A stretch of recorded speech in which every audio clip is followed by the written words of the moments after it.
Hello everyone. Today I am discussing about the Kubernetes. So first need to understand what is Kubernetes. But before understanding the Kubernetes, you should know the what is Docker or container. So Kubernetes is an open source orchestration system for Docker containers. You can schedule containers on a cluster of machines. When you use Docker container, you have to run it individually or you have to use Docker Swarm for making services. But in Kubernetes, it is a full orchestration of the cluster of machines. It will manage the state of these containers. Each and every container in the Kubernetes is managed by this orchestration system. In Kubernetes, you can have one node to thousands of nodes.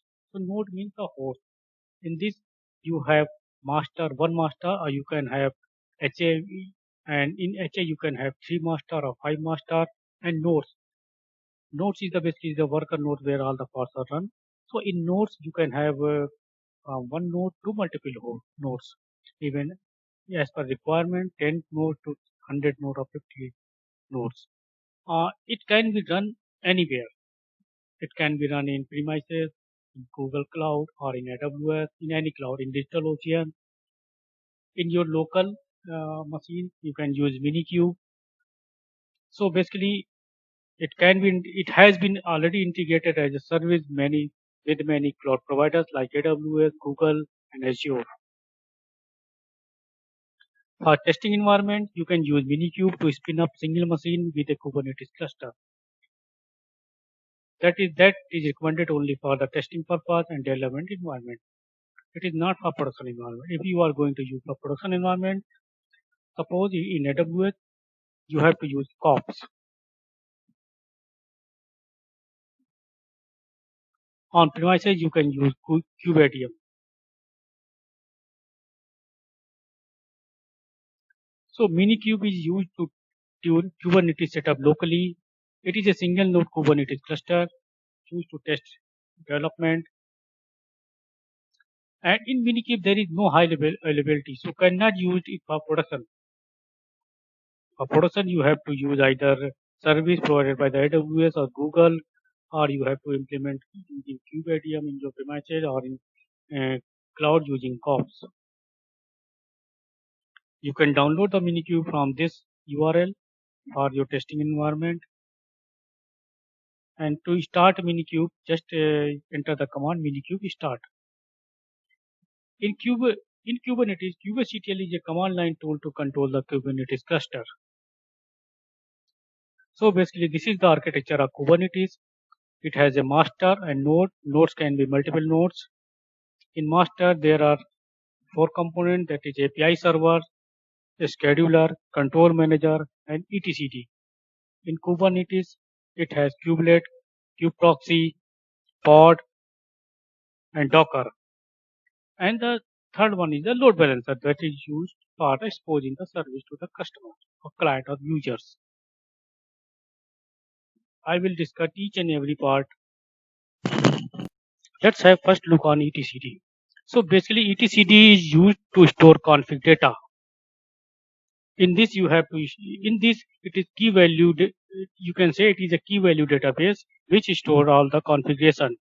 Master queries etcd to retrieve the state of pods, nodes, and containers. Next is API server. It is a management hub. It maintains the cluster health. So basically expose the Kubernetes API. It performs all the operation on cluster using API. Next is scheduler. Scheduler is basically it distributes the workloads on different nodes. Next is control manager. So, so control manager basically regulates the state of cluster and performs a task. So basically there is a replication controller, endpoint controller, namespace controller. It is different types, so it runs different kinds of the controller to handle the nodes.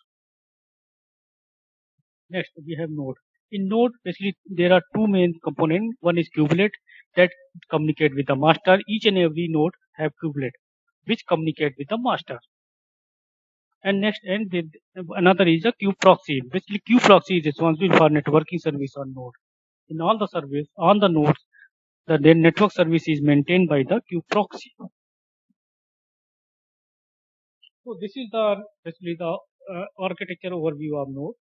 You can see each node there is kubelet, kube proxy, and there is Docker. In Docker, there are pods. In pod, there is a container.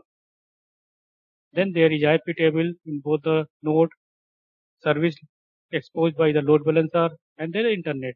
So basically, user come to the internet, then goes to load balancer. Load balancer transfer the request to the appropriate node where the it goes request goes to the pod.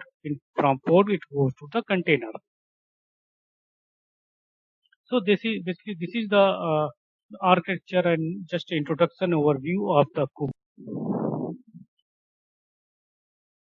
So guys, just keep in touch and subscribe my channel to keep updated yourself with the different types of DevOps components, DevOps tools. Thank you very much.